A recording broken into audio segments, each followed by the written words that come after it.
Toxic shame steals our soul.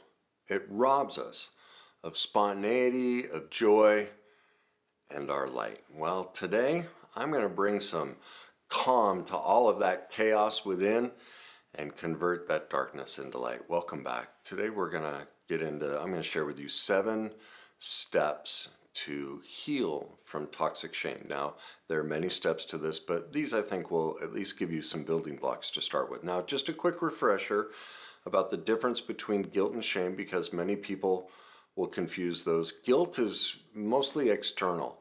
It's when we recognize that a choice or a behavior isn't working or isn't reflective of our true self, whereas shame is, making a mistake and believing that we as a person, that there's something bad or defective and we are the mistake. So one is external, one is internal. Shame is the sense that I am bad or defective.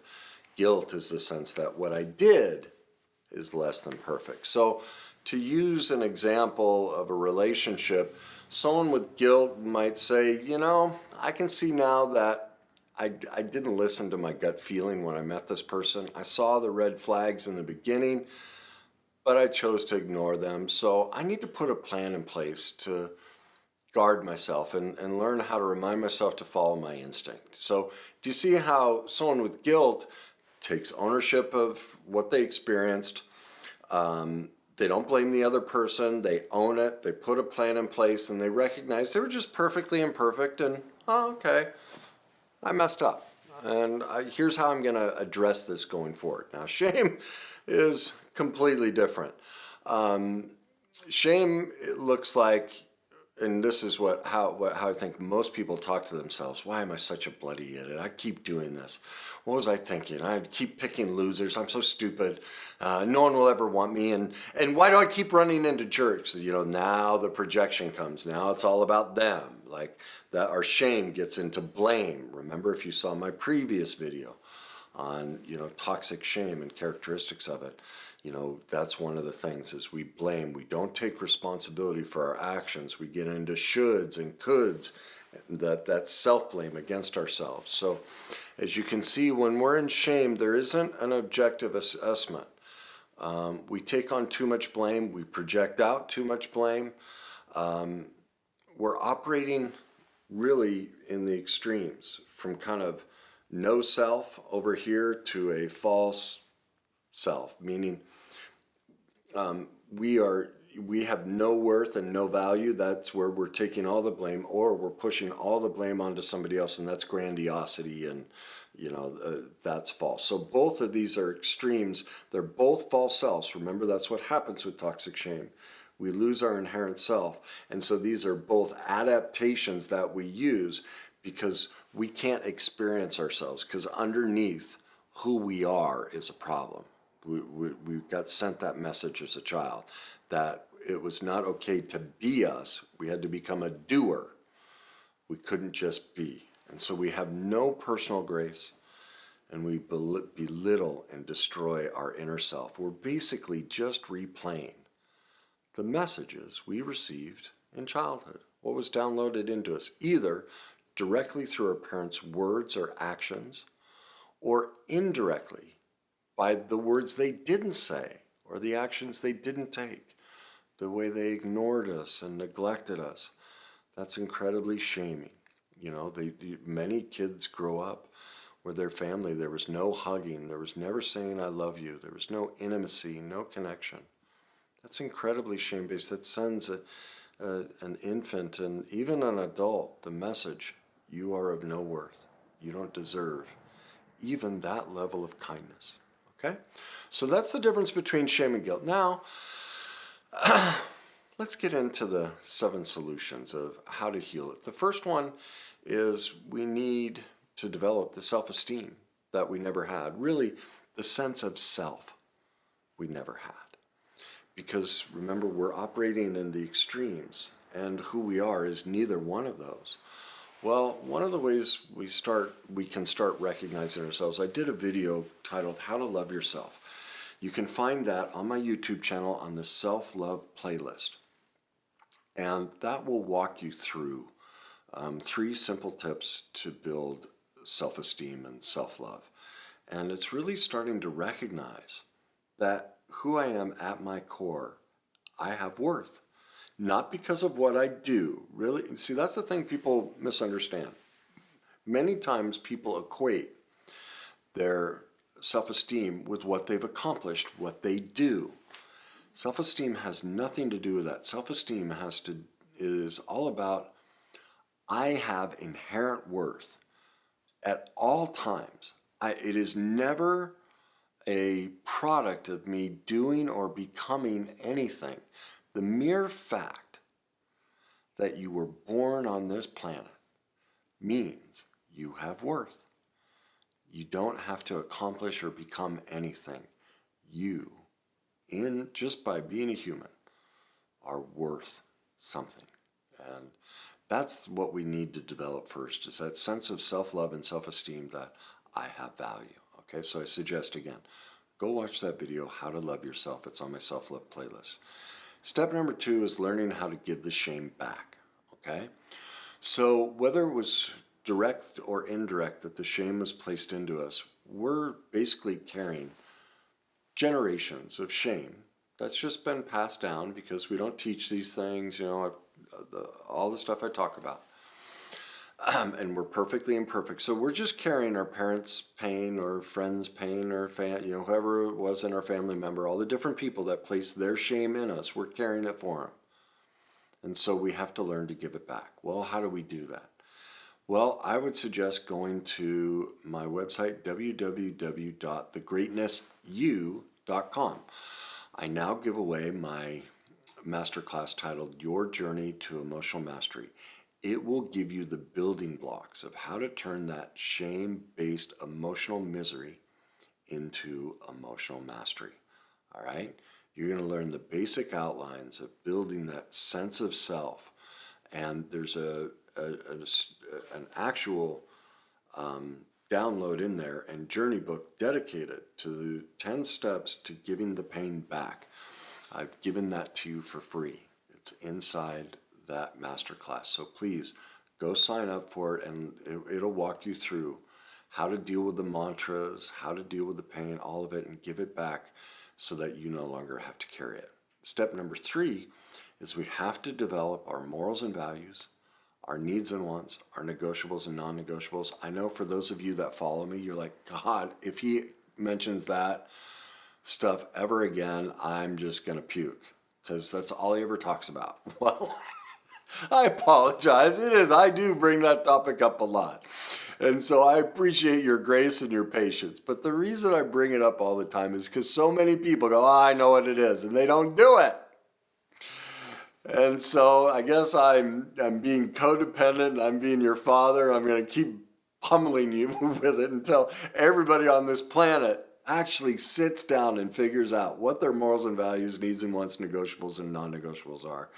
Because in almost all cases, the ones that you think are yours are actually your parents and caregivers. They're not yours. And when you go through the process that I teach, you'll realize, oh my God, he's right. I don't even know. I had no idea it had to do with this. All right. And that's why I keep bringing it up. So thank you for your grace and forgiveness of me bringing that up all the time. And unfortunately, I'm going to continue doing it. So you can just delete forward every time you hear me start talking about it, for those of you who like to follow me. All right. Number 4 is learning how to be, not to do. All right. I talked about this in the previous video of toxic shame, that what toxic shame creates is doers. Because remember, toxic shame is about our parents' inability to separate that when we did something incorrectly, the way they punished us, admonished us, tried to teach us is they sent the message, it's not the action that you took is bad, it's you who are bad. And so all of us created a false, maladaptive self that became doers to try and get our parents to like and love us. We decided we will do anything not to see that expression in their face, not to hear those words and get that reaction. So we all became doers. And so we have to learn how to stop doing, and we have to learn how to start being. I call that the let it come philosophy. I talked about that in my book, Your Journey to Success, how to go about that process.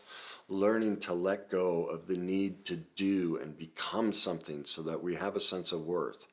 And learning how that just the fact that I'm here is enough. And there is a time and place to do, like, let's face it, you're not going to eat. If you lay in bed all day, you're going to starve to death. Like, you have to get up and do certain things to run your life.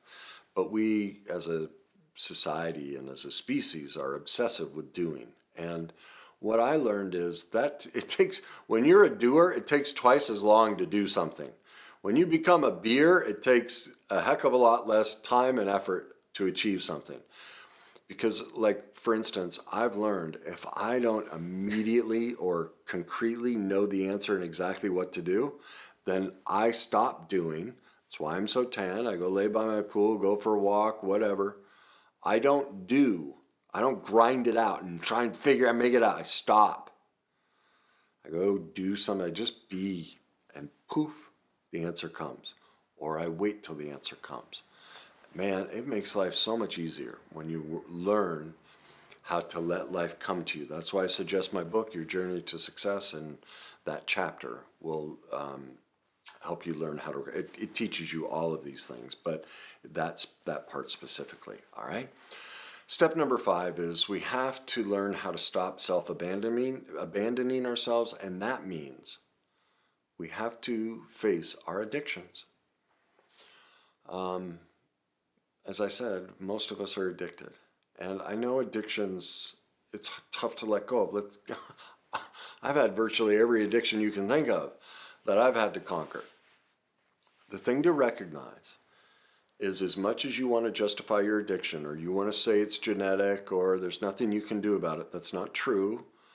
Genetics only mean there's a predisposition for something. It doesn't mean it's predetermined. That's misinformation that's been propagated by the addiction community. It's not a disease you're born with and there's nothing you can do. It's based on intolerable emotional pain, and this is the way you navigate that pain. And it's a lack of emotional mastery, and it's trauma-based. Addiction is trauma-based. Now, addiction may run in your family, and therefore you may have a predisposition and be more prone to possibly reacting to addiction, but it doesn't mean you will. Look, my mom was an alcoholic. Only one of us became an alcoholic, me. Everyone else had a predisposition, but the trauma they experienced in our household, they all developed different coping skills. It's what we all do. They all developed their own different types of addictions. They didn't go to alcohol like I did, all right? But we all experience trauma and pain. Every one of my brothers and sisters developed their own unique coping skills based on the trauma they experienced. The same is true for you. It's not a genetic disease, all right? So that's the first thing, is get into reality, get updated information on how genes work and on how addiction works. And if you don't know, I encourage you to pick up Gabor Mate's book, In the Realm of Hungry Ghost. He's an addiction specialist, and I would really encourage you diving into that if you're struggling with addiction. Also, I would suggest going to my YouTube channel and my Worst Day Cycle playlist, because remember, addiction is about pain. Well, that's the worst day cycle. Remember, the worst day cycle that I've developed is trauma, fear, shame, denial. Well, trauma is the beginning of addiction. Shame is the acting out of that trauma and that addiction. Well, that's worst day cycle recovery. And my process, emotional mastery process, teaches you how to begin to start identifying the original trauma that's creating the addiction and the way you're trying to medicate it. And so that's why I suggest you go watch my videos in that playlist, all right? The next step, step 6, is, remember, I talked about this in the previous video, that shame is like a virus that's inside of a petri dish. And when you take a virus and you put it in the dark, it explodes and it consumes the petri dish. When you bring it into light, it disappears. Well, that's what we have to do with our shame. and our pain and our trauma, fear, shame, and denial, and our emotional misery, and our fears and everything that we struggle with in life. We need to bring that out into the light. Well, how do we do that? Number 6, we join a group. Now, I don't care what kind of group it is. It can be an addiction. I've had clients go to AA meetings, not because they're an alcoholic, but they need group. They need other people that are pursuing growth, that are incredibly transparent with their imperfections. They're honest, open, and vulnerable. That's how we combat shame. Brene Brown in all of her research, has found that those people that they've created a reorientation towards their pain and their imperfections. The people that, have the most resiliency to shame are those that openly deal with it. And the best way to deal with it is in a group environment. So I have private groups that I run. I charge for those, but if you want other people that are going through this process and you get my coaching as part of it, you can send me a private message and I can give you the link for that. Or you can go to my website and just, learn more about it there. But you don't have to pay for groups. There are tons of support groups everywhere. Learn to be vulnerable. Learn to bring that false self and that addicted self out of the shadows into the light and share who you are. Share your pain. Share your fears. Share your shame. Share it with people that can help you heal it and learn to accept, all of you, the perfect, which is the doer really for most of us, is you can probably love when you do things. What you can't love is the imperfect when you are just being. Well, that's what a group can help you do, is help you learn to love and accept the perfect and the imperfect, both the doer and the beer, the complete package that is all you. Finally, step number 7, forgive yourself. You are perfectly imperfect. You are pure joy, pure light. There is nothing bad or defective in you. There never was, ever. You were always fine. You were never a problem. The only reason you feel that way is because your parents and the other people that placed it into you were hurt themselves. Hurt people. And so you've just been carrying that pain. And you did the best you could with where you were at the time. And now that you're watching these videos, you're developing emotional mastery.